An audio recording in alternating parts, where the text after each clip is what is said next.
Thank you all for having me here today. Just a couple quick thoughts. Number one, imagine how scary it must be for the main guy to have a guest speaker that he's never seen before. So I appreciate the trust that you've shown in me. But also, I really think it's cool to give him a week off. And so, he didn't need to prepare, and hopefully Pastor Dave can sit back and relax. Now, what he said was really important, is this is not your normal Sunday morning church topic to talk about prostitution. But it's something that's my story and part of my life now, and I want to share how my faith has informed a transformation in my job. So that little smiley face down there is me. I'm so happy. Okay, gotcha. All right. So this topic is entitled, "Do You See This Woman?" And it comes about from a situation where I was extremely bored in my job, and I have a low-level job as a judge downtown doing traffic cases, basically, and misdemeanors. And I was really bored, and so I was trying to figure out, what am I going to do? What's my faith informing me to do? Then little Mish, I decided I was going to teach them this book called The Purpose-Driven Life. Anybody ever heard of that? I read the book a bunch of times, and I said, I wish someone would have taught me this. And I think Mish was about 13 or 14 at the time. And she was a lot more sassy then than she even is now, if you know Mish. So we're sitting there. I'm trying to teach him every Sunday night before dinner a chapter of this book.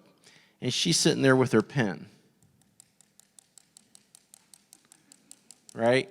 And I'm like, "Michelle, what is wrong with you?" And she goes, "Hey, Dad, you're doing all this teaching about purpose in life and everything. What's your purpose in life, Daddy?" And that really got me. That little conviction spot down there. And so I gave her the pat answer. "Well, honey, it's to go downtown and be the light of God on the bent." Y'all got that answer, don't you? We all got that answer. But I really needed some help there. So I said a quick little prayer. And the topic of this speech today could be careful what you pray for, because it might come true. So let's keep moving. I've got to go kind of fast here today. One day in court, something very dramatic happened to me, and I'm just going to boil it down to about 6 quick pictures here. I was in, and they just changed the law on domestic violence, where I had to see and hear all the facts of the cases. So I had to see the victims, I had to see the defendants, I had to hear the facts, and it was very upsetting. I can remember women being brought in front of me. They were being brought up on my left. And so my left, your right. And I'm seeing them testify as to what this guy did to them last night. And he's chained up over on the wall over there. So individuals that, what we call power and control. You see that dichotomy? So she's got fresh injuries. Women, this is a really unique photo. You can't really see it, but when someone is choked, you see these bright red rings around their neck where they've been choked to unconsciousness. It's very unique. It's very disturbing to see it. Men who were serial domestic violence abusers, just terrorists in their own home. And then other women, can't hardly see that down at the bottom, black eyes, hair pulled out, burn marks. And then you have the defendants brought out. They actually want to push their attorney out of the way and do all the talking themselves, that power and control. They even want to be power over the judge. And then it happened. The sheriff brought the next defendant out on the wall, chained up, and that was her. Now, you tell me, if you're sitting there, which category do you think she looks like she fits into more? Can't hear you. Victim, thank you, 614, for your participation. Yeah, yet she's sitting over on the defendant's side, wearing the prison outfit, right? Got a record as long as your arm. Bad person, we might say. And I'm shocked because I look down at the file and it says prostitute. And I thought, why Why would she look like a victim of domestic violence? Why would she look like that? Because, as a judge, what you all need to know is that we wear these black robes, and there's something unique about that. When we zip those things up, there's these fumes that go up into our nose, and we know everything at that point. So I'd actually seen that movie, Pretty Woman. You ever remember that movie? And I knew everything there was about prostitution. And this wasn't fitting that definition, right? Turns out I couldn't be any further from the truth. Well, let's speed forward a little bit here. One day in church, now we're going to talk about this Luke 7:36. It's the last story in the book of Luke, all right? And it's about the prostitute of the town, the sinful woman who crashes this dinner party. So I'm not going to read it all, but I am going to summarize some of the important parts. So the Pharisee of the town, he was having this dinner party, and he wanted to have Jesus over, and he wanted to interview him. And he's got all his little people there, and Jesus is there, and this woman comes in. And everybody knows who she is. And she brings this alabaster jar. You remember that? That alabaster jar filled with that expensive oil and perfume? Well, just to give you some context as a value that she brought with you, is that would have been like her entire 401k plan that she brought to the dinner party. And what was she doing? She was crying, and she stood behind him. She was crying, and she let her hair down, which was even a crime. So she's bold, right? She's in his presence, and she's bold. She's crying. She's wiping his feet. And feet were not cool back then. You're walking around. You're getting camel stuff all over your feet because all you have is sandals on, right? But she doesn't care. She's crying. She's putting this oil on his feet. I believe she kisses his feet, doesn't she? Let's see. I think she she kissed his feet. Well, that doesn't happen anywhere in the Bible except for one place in the Old Testament where people conquer another civilization and they make them kiss the feet because kissing feet is so horrible. So this is a very unique act. Well, the Pharisee's sitting there, and he freaks out. He's like, oh my gosh, if this dude was a prophet, he would know who was touching him and how horrible of a person she is. She's a sinner. Man, point made. This guy can't be the son of anything because he doesn't know what's going on. So Jesus takes him through this money lender thing, kind of smacks him down, no doubt about that. But when he gets to the end of that story, he even says, "You've judged correctly. The one who owes more money is going to have more gratitude and more appreciation for what he's been forgiven." That's oh my gosh. So then this is the real smackdown. He's saying, "Look, I came here. You didn't even kiss my forehead. She's kissing my feet.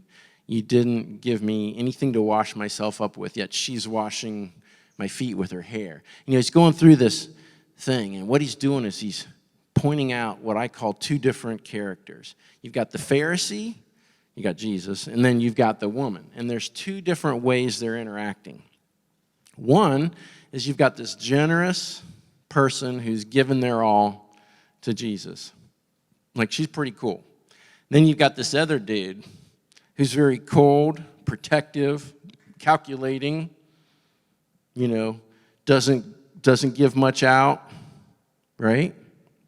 You see that in this story? But I heard this story at church, and this really got me because the minister started describing what the Pharisee was like. I can read it, but I didn't want to be anywhere like it, But the minister said the Pharisee wears robes every day to work. I'm sitting right where you're at, and I'm going, whoo. Yeah, I wear a robe every day to work. I do. And he said, and the Pharisee, they're the ones that are in charge of deciding the disputes among the people of their community. I'm like, ooh, did someone turn up the heat or something? Yo, getting hot in here. And he says, the Pharisees, they even have a reserved parking spot for their camel when they show up to work in the morning. I'm like, okay, it's me. it's me. I'm that man. I'm the Pharisee. And I feel so convicted. But you know what really changed my whole life was one sentence. It's hard for you to see that. But he says, he turned toward the woman and he said to the Pharisee, do you see this woman? Now, I've read that 1,000 times, and I never heard that one sentence. And I didn't understand what it meant, even if I had read it. Do you see her? Yeah, she looks like a crummy, scumbag, lowlife.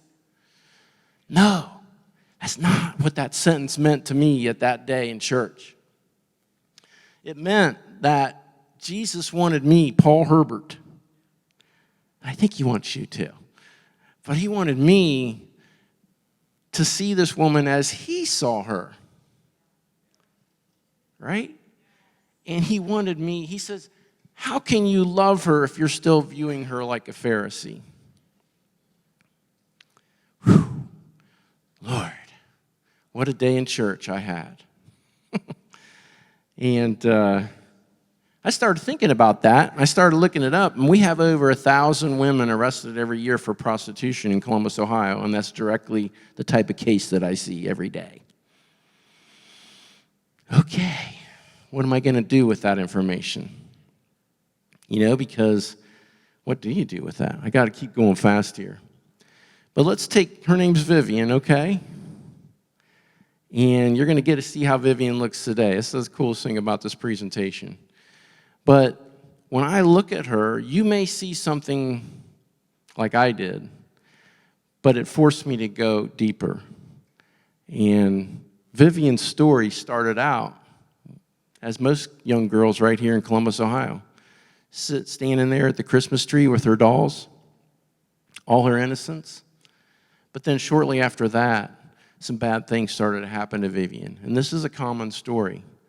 Some abuse from relatives, incest, rape, molestation, betrayal. So I started to look into what was the criminology of prostitution, or what is the study? Criminology is the study of why a person commits a certain crime. And I found out that with prostitution, this is very unique. I didn't understand this. 1/3 of all women enter prostitution before they're even 15 years old in America. That one blew me away. That one I'm saying, wait a minute, I've seen Pretty Woman. That's not what that movie says. How about this? 62% of all women in America enter prostitution before their 18th birthday. So the first set of women are in that's in middle school. You're supposed to be learning how to grow up. And then the second one, you're supposed to go to your high school prom. And 96% of all women who are juveniles that go into this are runaways. That's almost 100% of your 62% of all your women are runaways. And so I asked the police, I said, hey, what's with this high runaway number? And the police said, well, boys run away because we're stupid. Right? Hard to believe. Boys are stupid. That's your takeaway. But girls are running away from something. They're running away from what's going on at home. It's that physical, sexual abuse. All right, so in America, we've got 1.6 million runaways a year. So that's a pretty big number. Go ahead and play this one for me. Video. If you pay the price, you can get what you want. I can get it for you. Really? Now, if you want something really young, that $200 it just costs a little more than that. Sure. But how young you talking? Talk to me. Well, how young do you have? Well, I don't have nothing younger than 14. Okay, no, 14 is good. Okay. Yeah, that'd be great. Well, you're gonna have to add something to that. Sure. What you willing to add to that too? Just talk to me. Well, like I said, this is my first time out. So the girls over there cost $2, is it? That's the women. The women. Now, if I told you $2, and you want something younger, and I tell you just to add something to it, just tell me, you just pick a figure to that. Well, I guess, 3? 3. If you do 3, you got it. So do you guys believe that's an accurate video of something that goes on in America right now? That there are people out there selling our women and girls? And what do we call those people? Pimps. Now, this talk really isn't going to get much into human trafficking today. I really want to form mainly on, do you see this woman, and how it changed my perspective and how we found all that out later. But I'm going to go into it extremely briefly. But this is a picture montage of a 9-year journey of a woman that came through my court, actually.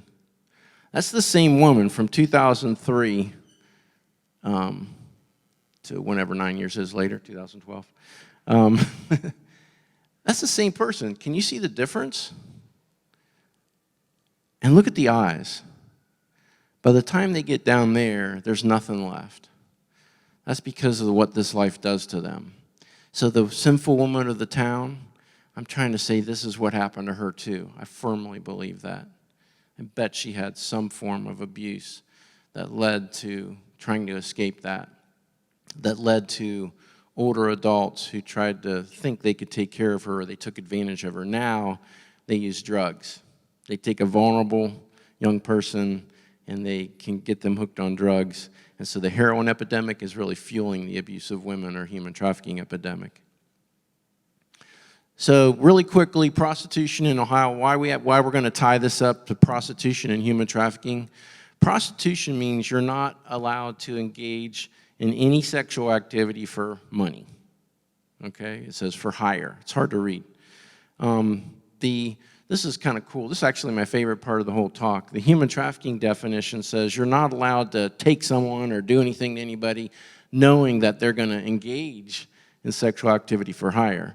So when I saw this, my legal mind went berserk, because that's the same behavior in the human trafficking statute, right? Can you see that? That's the same behavior in the prostitution statute in Ohio. So what that means to me, this is like Vulcan logic now, okay? What that means to me is 100% of human trafficking victims are prostitutes. That's a really tough one for America to understand today. But if you look at the law, you can't be a victim of human trafficking without also engaging in prostitution.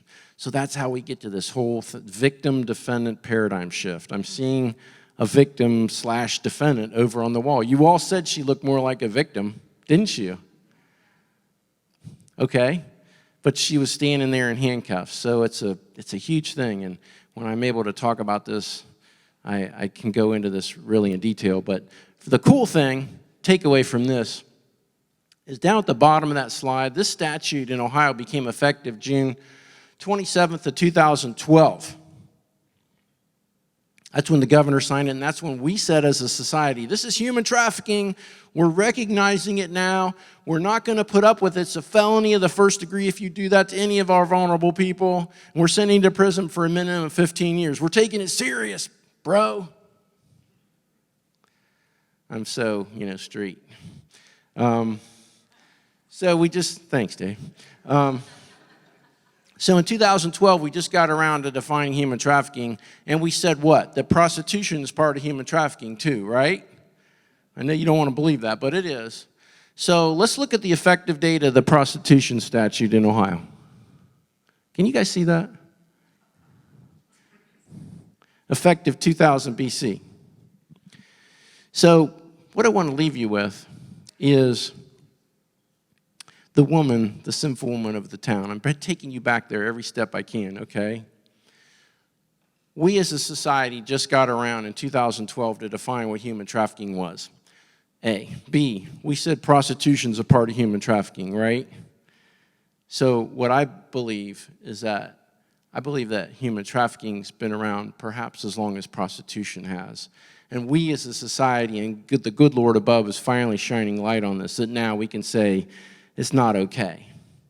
But instead of being the world's oldest profession, which I used to think, maybe prostitution is really the world's oldest oppression of women and girls and other vulnerable people.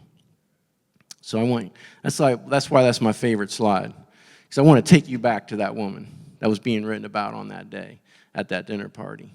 I want you to see her better, see what she's been through. So this is a long slide. How are our young girls vulnerable?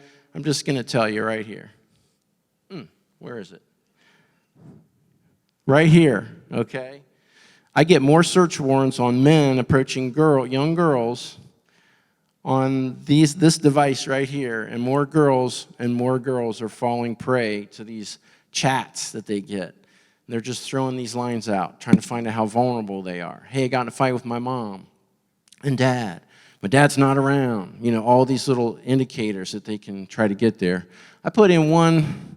Has anybody ever heard of the site Kik, K-I-K? Thank you. It's basically like a Facebook for teenage kids. Us old people don't know about. But I did a search warrant. I'm trying not to go over because I'd like to talk about this, but did a search warrant. We had a rule at our house. Barb knows this rule. Phone's laying on the counter and you're anywhere near it and it lights up, mom and dad are allowed to look at it, right? So mom's cooking dinner. What'd you say? Good rule. So mom and dad, or mom's sitting there cooking dinner, phone lights up, mom goes over, ooh, child pornography. She calls the police, 5-0 comes to my house, we do a search warrant. 28-year-old boy is sending their 13-year-old daughter this stuff. So bad. All right, there's that's one of the search warrants I did. That might have been the one. But this guy said a 14-year-old girl told Reynoldsburg police that he paid her to send her nude photos, and that he'd sent her photos of his and then was going to pay her $1,000 if he'd meet up with her. So that's not good. It's happening every day in Columbus, Ohio, and it leads to horrible consequences. This guy got caught, and he's doing 10 years in prison now. But, we got to be vigilant. Went out to Amazon.com. I just put in here really quickly. Went out to Amazon.com and bought this book because I wanted to get in the mind of the enemy. It's the laws of what they call the game. But they put in there their mission statement. I want you to read that. See what you think about that.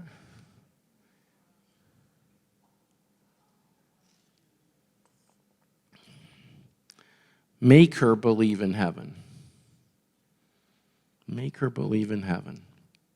Gosh, you think that makes Satan mad? Do you think that should cause a reaction that people are thinking about our girls? It did in me, and it still does in me. I get so mad, I get tears in my eyes. All right, so what happens is it's a friendship. They befriend these girls, then they have them fall in love with them, and then it turns to business. Baby, you owe me. I've been giving you free drugs. I've been letting you stay in my house. I'm giving you all these clothes. Or the love angle, hey, we really, we're falling on hard times. We really need you to take these pictures and do these things. Okay, branding. Has anybody heard of branding? So that's a brand on a lady's neck. It says white boys. Huge. And there's initials of people on there. Well, that's a gang on the west side of Columbus. And they put their mark on her. That was a signal to everybody else out there that if you try to get her to come over on your team, if you try to get her, you're going to be messing with our gang. Not cool. So now, fortunately, all these years later, we used to try to remove those, but it was very painful. So we started covering them up, which was not painful. But now, I can't remember the name of the organization. Anyway, it's a surgery center. They're now removing these tattoos with some really miraculous results. So it's a really cool thing. So what am I dealing with? People who are multiple complex trauma victims. I'm just going to kind of go through this real fast. And over 50% of them have traumatic brain injury, which if I had more time, I'd go into that as well. But the results are devastating. You've got the most difficult person in the criminal justice system to deal with. They've got drug addiction, they've got trauma, they've got mental health, and we have special courts for all those, but our court deals with them all. Plus, they're filled with shame. They're so filled with shame. They're single moms, most of them. They are victims of domestic violence because these guys are their boyfriends. They father children with them. All to mess with them. They don't have any job skills, homeless. They have complex health needs that need to be addressed, even, dental problems, vision problems, you name it. we get in there and deal with that. And I want to take a moment just to thank Yolanda and Harry Zellers for coming today and supporting me, sitting next to my wife, Barb. Yolanda goes in the jail every week and ministers to these women. I love the two of them so much, so thank you guys for being here, supporting me today.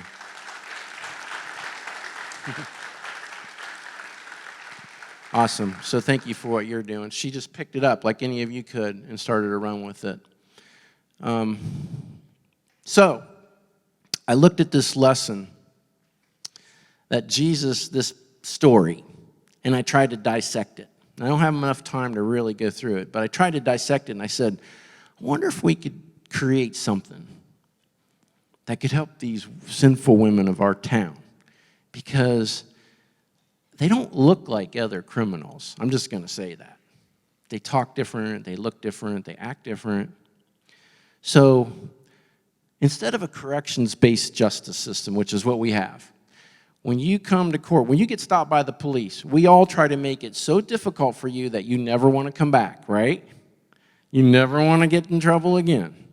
But that doesn't work for trauma victims. And I got trained in new judge school to sit up there and go like this. What is wrong with you? Why don't you have a valid driver's license, Joey? Don't you ever do that again. God, that's kind of scary, isn't it? But that's how they trained us. Matter of fact, my staff, I don't like to put this up there, but my staff actually took a picture of me last week on the bench. I don't know how they got that. That's me. So we decided to try something different.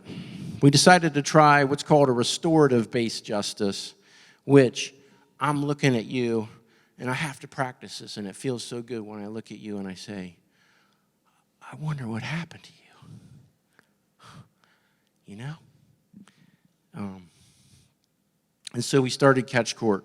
Now, Catch Court stands for changing actions to change habits, but I was sitting down on my couch thinking, God, what biblical basis what would someone, if you're in jail and no one's ever listened to you your whole life, and we want to start a program, what biblical verse would be good for you to hear or to think about? And you remember Ephesians 4:22 where it says, it's time to put off the old self, and it's time to put a new self on. It's time to put off that old self and put something new on. So it's a process of changing your habits, of putting on better things, better habits, so that you can have better results. That's where Catch Court comes from. So thank you for those words, God. Now, I can't read the top line. What does it say, Zach? What? Yeah, the new court model, now based on what Jesus did. Check this out. So Jesus created an environment that night that if you really look, you can see the way he talked to her, the way he treated her, the way he protected her. Okay? It looks like this. And this is what we tried to model our court after. She felt safe with him. Safety. Her past didn't matter. Didn't matter. No shame. You don't have to feel that way anymore when you're with me, he would say to her. Love is not transactional. We're only going to do things when we love you that are going to help you. It doesn't matter what anybody thinks of you. God, that's freeing, isn't it? Your worth is equal to the God of the universe now. Not what these people at this dinner party think. Your sorrow that we're seeing leads to healing. Not the sorrow that leads to beat yourself up every day. Let it go and heal. We call this the Ohio model. And quite frankly, I don't really mean to brag, but it's getting some good cred out there. We've been recognized by the Department of Justice. I got an award on behalf of our team by Eric Holder. He was the Attorney General of the United States. That was pretty cool. Barb was there with me. We've had a lot of good recognition, and the success has been amazing. There's going to be a video coming up here that's going to end this. It kind of capsulizes everything, and it also will take you inside catch court and it'll let you hear the voices of some of these women that I'm talking about, because they're the most powerful voice you're going to hear today. So this is what I saw.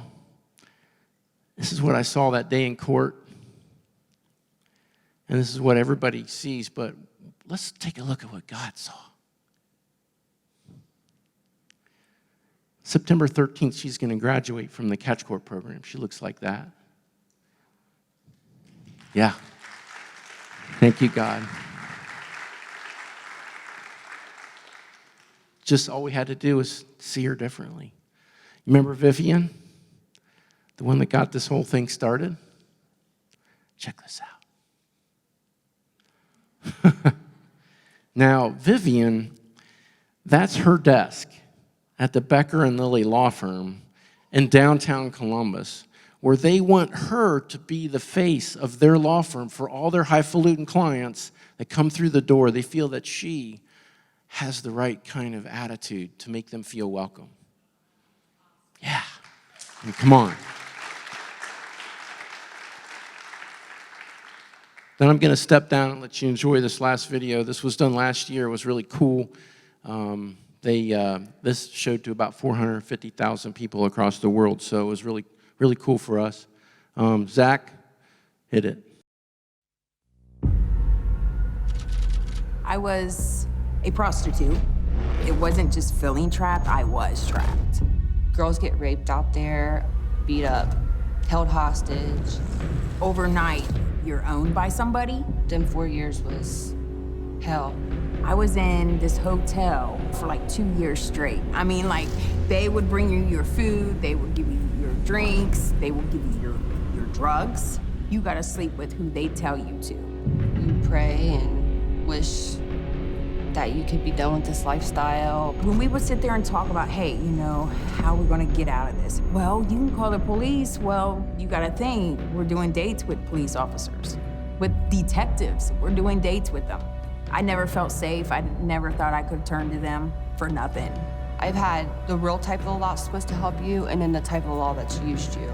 So it was hard to trust them. You know, an officer rolls up on you, you don't know what's gonna happen. You don't know if he's gonna force you to do something or if he's there to actually help you. It's really traumatic, like it's horrible. I wouldn't wish that lifestyle on nobody. Nobody. The police were bringing me search warrants on human trafficking cases.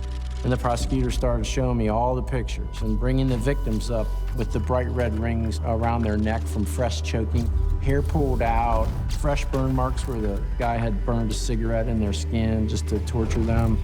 And as this was going on, the sheriff brought the next defendant out on the wall, and I looked over, and that's when I saw a woman who looked just like one of these victims. She had that same aura about her.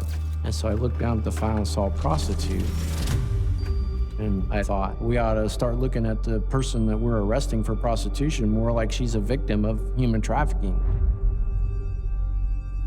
Just prior to this event, I was trying to teach my daughters the book, The Purpose-Driven Life. So my one little daughter, she said, hey, Dad, you're doing really good teaching us about this purpose in life, but what's your purpose in life? And I was like, oh man, it just got me right there. So that night I just went upstairs and said a quick prayer. I said, you know I've got this really interesting job. So I said, if there's any way you could show me how to be significant in my work, I'd appreciate that. Then things started to happen very rapidly. I started researching and I found some amazing truths that totally blew my mind away. 1,500 women charged with prostitution a year coming through Columbus. Women who are involved in prostitution reoffend 80% of the time. So that's the revolving door syndrome. The average age of the first sexual abuse is 8 years old. 96% of them are runaways before they become involved in prostitution. 62% of all women enter prostitution before they're 18 years old. I couldn't believe that people were taking advantage of our women and girls and other vulnerable people in Columbus in such a horrible way.